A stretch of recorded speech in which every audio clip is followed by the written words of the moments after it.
أعوذ بالله من الشيطان الرجيم.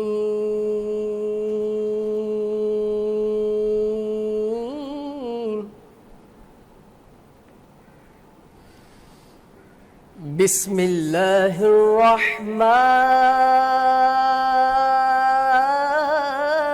الرحيم.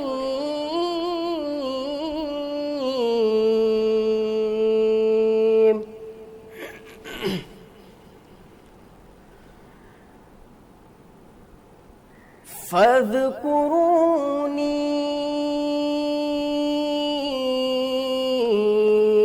أذكركم واشكروا لي ولا تكفرون.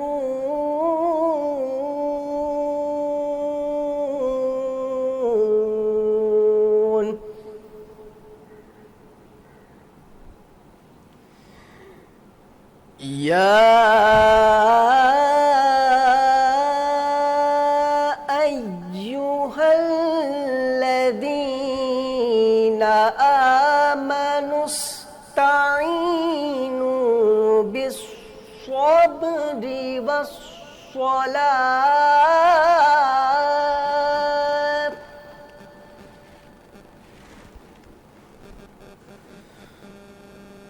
إن الله مع الصابرين.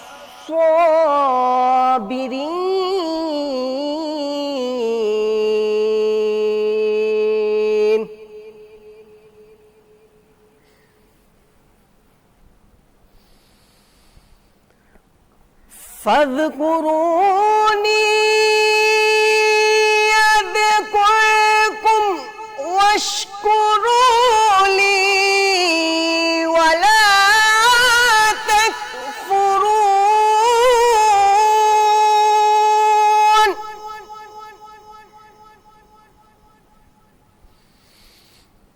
يا أيها الذين آمنوا استعينوا بالصبر والصلاة.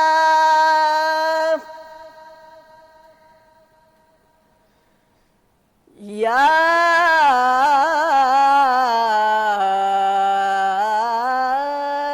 أيها الذين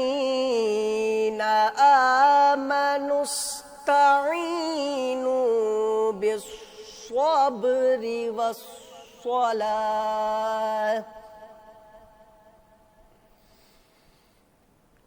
إن الله مع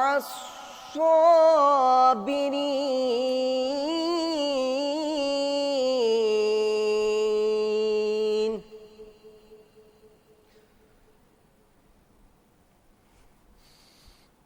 ولا تقولوا لمن يقتل في سبيل الله أموات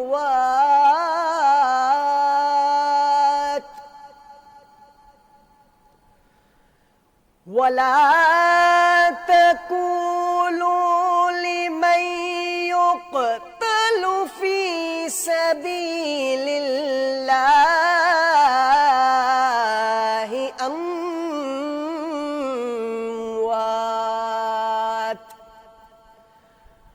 بل أحياء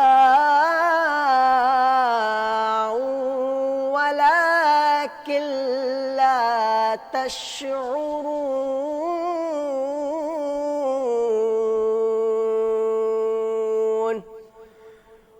صدق الله العظيم. اعوذ باللہ من الشیطان الرجیم، بسم اللہ الرحمن الرحیم۔ تمام دیکھنے اور سننے والوں کو ذیشان اظہر کی جانب سے پیار بھرا سلام۔ ایک نیا انداز، ایک نئی سوچ اور ایک نئے شو کے ساتھ آپ کی خدمت میں حاضر ہیں the global morning show with Zeeshan Azhar آپ دیکھ رہے ہیں، اور آپ کی سماعتوں سے جو اب آواز ٹکرائی وہ تھی حسن رضا قادری کی، جنہوں نے خوبصورت انداز میں کرت کر کے پروگرام کا آغاز کیا، اور آج ہمارا پہلا پروگرام ہے